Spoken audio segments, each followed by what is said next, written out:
Ada kitab judulnya Ar-Risalah Al-Qushairiyah. Nama penulisnya Imam Abul Qasim Abdul Karim Ibnu Hawazin Al-Qushairi, meninggal di awal abad ke-5 Hijrah, 1000 tahun yang lalu lebih kurang. Di situ dia bercerita tentang seorang laki-laki yang soleh. Soleh artinya baik, baik cakapnya, baik akidahnya, baik akhlaknya, baik tutur kata, santun budi pekertinya. Salatnya cukup, zakatnya penuh, sedekahnya tak terhitung lagi, sopan santunnya tak menyinggung perasaan orang lain. Tapi ternyata setelah dia mati, meninggal dunia, hisabnya lama sekali. Dilihatlah buku catatannya, apalah agaknya yang membuat hisab ini begitu lama? Adakah dia membunuh orang? Tak ada. Pernahkah dia menyakiti hati orang? Tidak. Karena santun, tersenyum. Ternyata pada suatu malam dia pergi kenduri undangan. Dalam kenduri itu disuguhkanlah makanan daging kambing. Ketika dimakan kambing itu, ada 1, 2, 3 ruas dikunyah, tersangkut di giginya, ditarik-tarik dengan lidah, tak juga mau ikut tertelan. Mengganggu terasa di mulut. Sampai di tengah jalan tak sabar untuk sampai ke rumah. Dia lihat ada pokok kayu ranting kecil di depan rumah orang. Lalu dia petik ranting itu, dia congkelkan ke daging yang menyangkut di celah gigi. Maka lepaslah beban yang dari tadi mengganggu pikiran, hati dan lidahnya. Setelah itu dia pulang tanpa beban. Ternyata yang membuat hisab itu lama di hadapan Allah Subhanahu wa ta'ala bukan karena tidak bersedekah, bukan karena tak salat, bukan karena tak puasa, tapi ternyata satu ranting yang terambil tanpa izin yang punya pun membuat hisab itu lama. Ketika membaca kisah ini, lama saya terduduk dan termenung. Tak pernah saya terpikir memikirkan nasib orang lain, tapi yang terpikir bagaimana agaknya nasib saya, nasib khatib, nasib pribadi di hadapan Allah Subhanahu wa ta'ala. Sudah berapa ranting kayu orang yang tertarik oleh tangan kita dan kita tidak merasa itu berdosa. Agaknya itulah pesan dari sahabat Nabi kepada tabi'in, sahabat yang hidup dengan Nabi, tabi'in orang setelah sahabat Nabi. Apa kata mereka? Beda kami dengan kamu adalah kami orang yang hidup bersama Nabi Sallallahu Alaihi Wasallam. Salat kami sama dengan kamu, puasa kami sama dengan puasa kamu, sedekah kami sama dengan sedekah kamu, Al-Quran kami sama dengan Al-Quran kamu.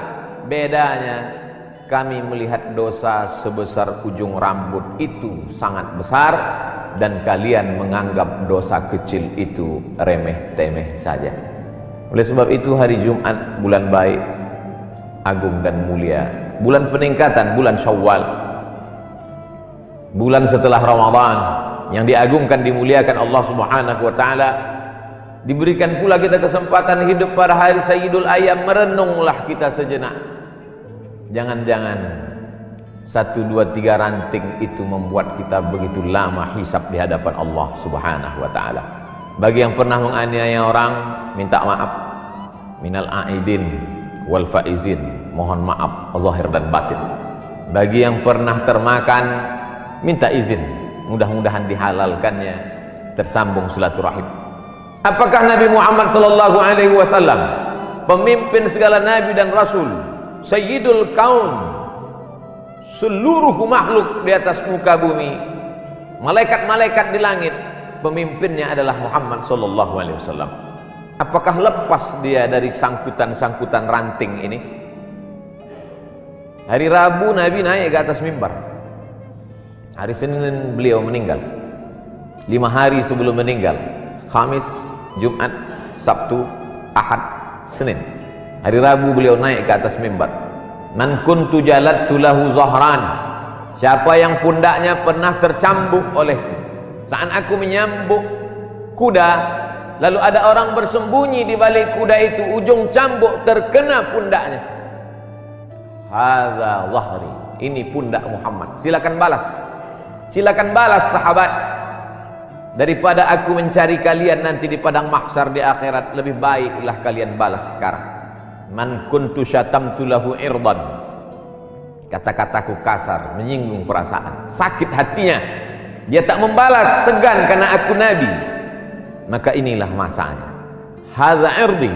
Ini harga diri Muhammad. Balaslah. Nabi sedang menunjukkan bahwa dia pun tetap meminta maaf atas apa yang pernah dia lakukan, baik yang zahir, pundak tercambuk, maupun batin, hati yang tersinggung. Cukupkah dengan solat tarawih 30 malam lengkap dengan witir, tahajud, solat sunat pagi, awabin, isyraq? Cukupkah dengan zikir, membaca Al-Quran, khatam berkali-kali? Tak lepas, wahai jamaah Jumat yang dimuliakan Allah Subhanahu wa ta'ala. Kalaulah satu ranting membuat kita terhisap begitu lama, lalu bagaimana dengan orang yang sengaja memotong, mengambil, menggarap, menghabisi, lalu kemudian menganggap cukup tertebus dengan labbaik Allahumma labbaik, cukup ditebus dengan umrah, cukup ditebus dengan munajat di pintu Ka'bah. Begitu banyak yang membuat kita ada sangkutan-sangkutan di padang mahsyar. Makanya kata Nabi, ittaqu zulma. Jangan kamu aniaya orang, jangan kamu zalimi orang. Fa inna zulma zulumatun yaumal qiyamah. Karena perbuatan aniaya akan menjadi kegelapan pada hari kiamat.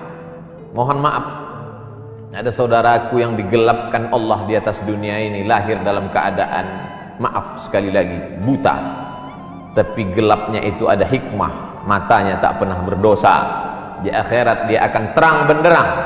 Tapi ada orang-orang yang di dunia ini terang benderang melihat, dan di akhirat dia komplain, ya Rabbi lima hasyartani a'ma wa qad kuntu basira. Mengapa aku dibangkitkan dalam keadaan buta, padahal dulu aku di dunia bisa melihat?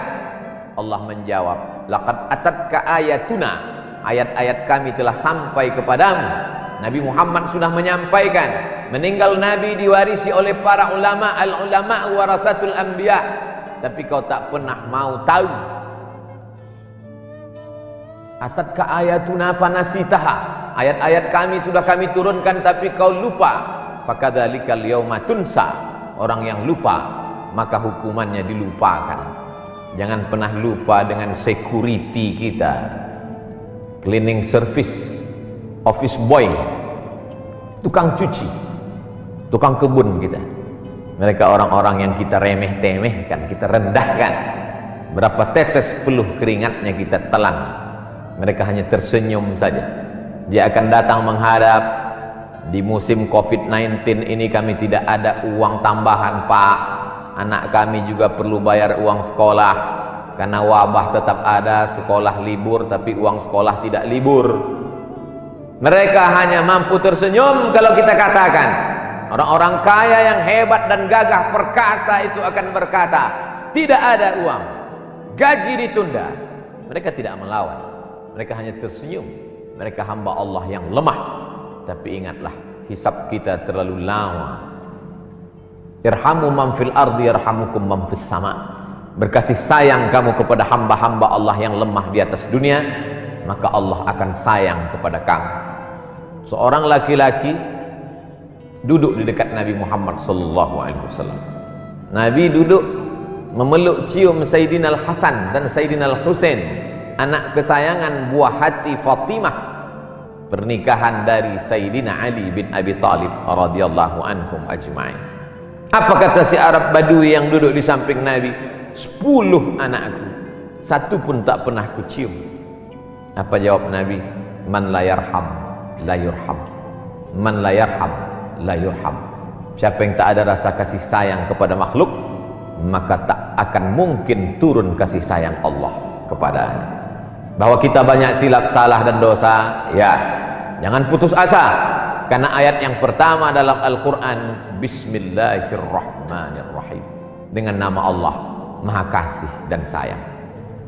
Kedatangan Nabi Muhammad SAW untuk apa? Wa ma arsalnaka illa rahmatan lil alamin, menjadi rahmat bagi semesta alam. Oleh sebab itu, bagi yang merasa silap, salah, dosa, ranting-ranting kayu, maka itu semua akan terlepas dari hisab kalau kita mau meminta maaf. Dan ciri orang bertakwa adalah wal afina 'anil nas, mau memberi maaf. Tapi ada orang yang angkuh dan sombong, merasa sudah menjadi penghuni surga karena begitu banyak infak, wakaf, zakat dan sedekahnya, lalu kemudian menganggap itu hanya remeh-temeh semata. Maka ingatlah, sesungguhnya tak ada yang bisa menolong kita di hadapan Allah. Yauma yafirrul mar'u min akhih, saudara kandung pun akan lari. Wa ummihi wa abih, mak kandung, ayah kandung pun tak bisa menolong. Wa sahibatihi wa banih, istri dan anak-anak pun tak bisa membantu. Likulli imri'im minhum yauma idzin sya'nun yughnih, karena semua orang sibuk mempertanggungjawabkan segala yang pernah dia lakukan. Termasuk yang akan dipertanggungjawabkan adalah ranting-ranting tadi. Khutbah Jumat sulit untuk ditangkap karena situasi dan kondisi, tapi insya Allah keyword kata kuncinya mudah saja. Pulang jamaah Jumat ke rumah, ingat satu kata, ranting kayu yang remeh-temeh dan sepele, tapi dapat menyebabkan kita terkena hisab begitu lama. Yang menyampaikan nasihat belum tentu lebih mengamalkan daripada yang mendengarkan. Boleh jadi yang mendengarkan lebih dulu selamat daripada yang menyampaikan. Siapa yang paling mulia di antara kita hari ini? Khatib tidak lebih mulia, imam belum tentu mulia. Inna akramakum indallah, yang paling takut kepada Allah, itulah yang paling mulia. At-taqwa hahuna, takwa itu letaknya di sini kata Nabi, bukan pada sorbannya, bukan pada jubahnya, bukan pada titelnya. At-taqwa hahuna, at-taqwa hahuna. Kalau ada rasa takut dalam hati, segera meminta maaf kepada manusia, meminta ampun kepada Allah, mendapatlah dia husnul khatimah. Tapi yang angkuh dan sombong, merasa cukup dengan amal, la yadkhulul jannah, tak masuk surga. Man kana fi qalbihi mithqal habbatin min khardalin min kibrin, ada sombong sebesar biji sawi. Barakallahu li wa lakum fil Qur'anil azim, wa nafa'ani wa iyyakum bima fihi minal ayati wadh-dhikril hakim, wa taqabbala minni wa minkum tilawatahu, innahu huwal ghafurur rahim.